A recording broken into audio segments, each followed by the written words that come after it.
रहीम। अक्टूबर 2019 में इस वक्त मलेशिया में हूँ। आज ही हम सुबह पहुँचे हैं और माशाल्लाह मौलाना कलीम सिद्दीकी साहब की मेहनतें देख के ईमान ताज़ा हो रहा है। अल्लाह ताला ने इन बुज़ुर्गों से बड़ा काम लिया है। ये सारे साथी यहाँ बैठे हुए हैं। आज मैं अभी हमारी मुलाकात हुई है। ये आप देख रहे हैं माशाल्लाह, ये वो शख्सियत हैं जो बाबरी मस्जिद को तोड़ने में सबसे आगे थे और सबसे पहला कुदाल जो बाबरी मस्जिद पे चलाया था इन्होंने चलाया है। और हज़रत मौलाना कलीम सिद्दीकी साहब ने हमें बताया कि इन्होंने बहुत ज़्यादा तो यानी बेहुरमती की थी, लेकिन आज अल्लाह ने इनको ईमान की तौफीक से नवाजा है। और माशाल्लाह अब आप इनका हुलिया देखें। और इन्होंने उस कफ़ारे के तौर पर कि मैंने बाबरी मस्जिद को शहीद करने में मेरा किरदार था, तो मैं उसका कफ़ारा ये कि मैं 100 मस्जिदें हिंदुस्तान में बनाऊँगा।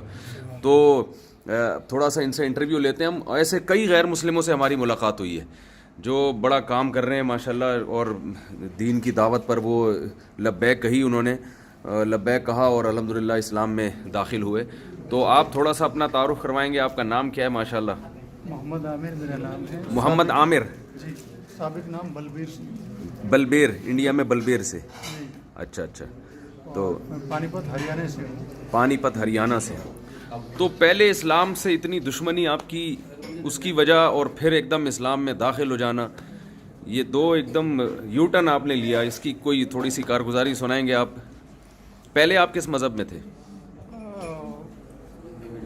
जी। पहले मैं हिंदू मैथोलॉजी जिसको कह सकते हैं, हिंदू धर्म तो नहीं हो सकता, मैथोलॉजी है। जी। ये धर्म और मैथोलॉजी में क्या फ़र्क है? धर्म होता है जिसका आखिरत पर पक्का यकीन हो। अच्छा। परलोक की दुनिया जिसको हिंदी में कहते हैं। जी।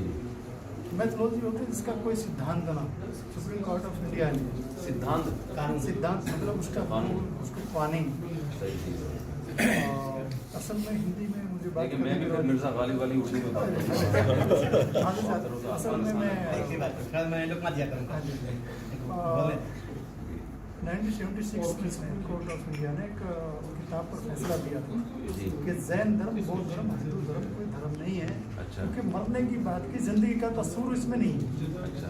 मरने के बाद क्या होगा ये सब कुछ फना है इस तरह से। तो सनातन धर्म जो है, पुरातन धर्म जो है, ये कई मोटो धर्म है, तो बराबर हिंदू में खाते में वो हिंदू लिख दिया गया, कहलाता है। हम लोगों को ये बताया गया था कि ये जो भी मस्जिदें देख रहे हैं ये मंदिरों को तोड़ के बनाई गई। अच्छा, यानी आप लोगों के जहन में ये बात बिठाई गई थी कि जितनी यहाँ इंडिया में मस्जिदें हैं ये असल में पहले मंदिर थे जिनको तोड़ के मस्जिदें बनाई गई। और गाय का सर काट कर किसकी बुनियाद रहे। अच्छा अच्छा। अब उसके साथ उसकी आस्थाएं जोड़ी गई, उसके साथ उसके जो है थोड़ा अगर करीब आ जाए ऐसा ना आवाज़ की आवाज़ पहुँचने में। अकीदत गाय माता से जोड़ी गई, उसकी अकीदत मंदिरों से जोड़ी गई। वो अकीदा जोड़ करके फिर दूसरा मुसलमानों से दूरी की गई, इस्लाम और मुसलमानों से। और 1947 के बाद तो एक जुमला आम हो गया था, जब भी कोई आदमी उल्टा सीधा काम करता था उसको कहते तो मुसलमानों की तरह काम करता है। अच्छा।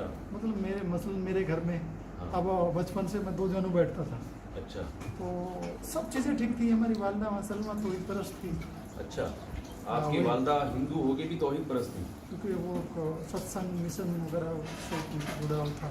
तो वो एक मालिक की बात करती थी, जूतों की खिलाफत करती थी। अच्छा। लेकिन ये कहती थी मुल्लों की तरह क्यों बैठता है।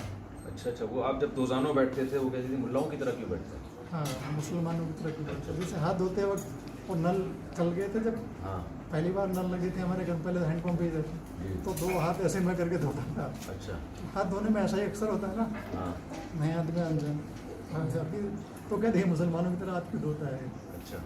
तो कुछ कहते थे कि जो कुछ काम करा जाए, खाने पानी पीने के लिए जब गिलास वजनदार होता हमारे बड़ा हुआ दूध पीते, दूसरा हाथ लगा दे कि मुसलमानों की तरह क्यों बेचा, 2 हाथ लगा। वैसे आपसे पूछ रहा हूँ, आप क्यों करते थे मुसलमानों की तरह ये काम? फितरी चीज़ें हैं ये। अब एक सही तरीका है तो फितरी होता है। यानी आप इसलिए करते थे भाई सही तरीका है तो जहाँ से भी मिले ले ले इंसान। वो मैंने कहीं से देखा नहीं, बस वो ऑटोमेटिक होता। तो मेरा कहने का मतलब है कोई भी काम मुसलमानों के तरीके से किया जाए तो उसको इतना ज़्यादा मायूब समझा जाता है। अच्छा। कि मुसलमान करते हैं इस काम को, तुम क्यों करते हो। अच्छा।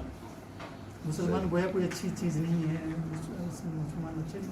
तो एक दहशत बिठाई गई कि इन लोगों ने हमारा राजपाट छीना, हमारे मंदिरों को तोड़ा, गायों को काटा, यानी कि एक तरह की असबियत जो है पैदा की गई थी। उस असबियत का नतीजा था कि मुसलमानों के नाम पर ही चिड़ौली उठी थी। हम तो ये कहते थे ये अकबर बादशाह को पढ़ाया जाता। एक दूसरी चीज़ ये थी कि जब नंबर कमाते थे हिस्ट्री में कि यार मुसलमानों की इनकी उनके बाप दादाओं को याद रखो, उनके पैदाइश को याद रखो, बड़ा एक प्रॉब्लम होती थी। अच्छा। और एक जुमला आता है यार मुसलमान अपना तो बच्चे पैदा कर गए कई, लेकिन हमारे जब खाते बन गए, तो वो इस तरह से करके मजाक से लेकर के हर चीज़ मुसलमानों के खिलाफ इस्तेमाल की जाती थी। वो असलियत इस कदर बढ़ गई। और वो 18 का जो दौर था, 80 का वो 80 का दशक का दहा था कि जब बाबरी मस्जिद के खिलाफ जो है ना तहरीक ज़्यादा गर्म की गई सियासत, इससे पहले कहीं कागजात में थी। उस दौर में हम लोगों को एक मुद्दा मिल गया। देखिए मैं अगर थोड़ी बहुत सियासी बात रहे तो हिंदुस्तान के लोग सियासत जुमलों से पक गए थे, कब गरीबी हटेगी, कब क्या होगा। लेकिन ये नया मुद्दा था, आम आदमी को कोई लेना नहीं देना नहीं, अब बस आ गए राम मंदिर बनना चाहिए, उसके लिए जो भी कुछ बातें आई थी वो सब सारी चीज़ें बन गई। उसमें हम लोग जब उतरे तो उन लोगों ने कहा ये सही लोग हैं, धार्मिक लोग हैं। नेताओं को जूते मारने लगे थे लोग। इससे पहले नेताओं से डरते थे। 80 के दौर में नेता क्या होता है? ये जो सियासी कायद, सियासी कायद को वो जो है ना वो बर्दाश्त नहीं करते थे, उनके खिलाफ बोलने लगे थे। जब चीफ मिनिस्टर उसके खिलाफ में जूता फेंक के मारने लगे थे। अब ये जो दौर आया उस मीटिंग के दौर में, जब सियासी कायदीन भी इसके तरफ रुझू होने लगे इस मुद्दे की, हम लोग काम करते थे। अब उस वक्त देखिए अडवाणी जी की क्या सियासी हैसियत थी या दूसरे लोगों की आई हैसियत बनी, तो ये एक मुद्दे से बनी। दूसरी चीज़ हमारे यहाँ आते थे तो ये जो दरी बैठती टाट बैठी होती उस पर 4 लोग नहीं होते थे, उसके ऊपर एक दरी पर बैठे 3 लोग जमा होते थे। एक बार कहा था 4 कोनों पे आदमी नहीं है हमारे पास, हम करेंगे कैसे? भीड़ जमा नहीं होती थी। आखिर इस मुद्दे ने बहुत गर्माहट आई। उसके बाद हिंदू आवाम की तरफ से कोई इतनी दुश्मनी नहीं थी, वो लोग कोई इतना ज़्यादा साथ नहीं दे रहे थे। ये सरकारी सतह पे कुछ हुआ था काम। देखिए वो एक अलग इशू है, क्योंकि इस पर अभी फैसला आना बाकी है। मुझे नोटिस भी जो है, मैं इस मुद्दे पर कोई बात नहीं करूँगा। उस पर वो होगा।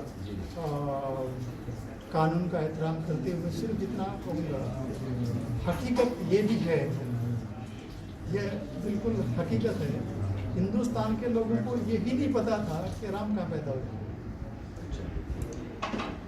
हिंदुस्तान के लोगों को हकीकत में नहीं पता था। इस मुद्दे के जरिए याद आ गई, पैदा हुए या नहीं हुए या जो भी तरह जो भी मामले हैं वो।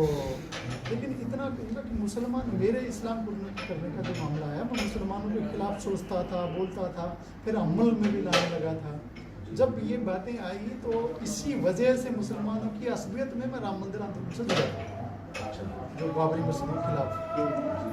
वो सारी चीज़ें आने के बाद हम लोग उस मामले से जुड़े, और उस मामले के बाद जो बाकी के यूट्यूब पर मैंने पूरी चीज़ें डाली हैं।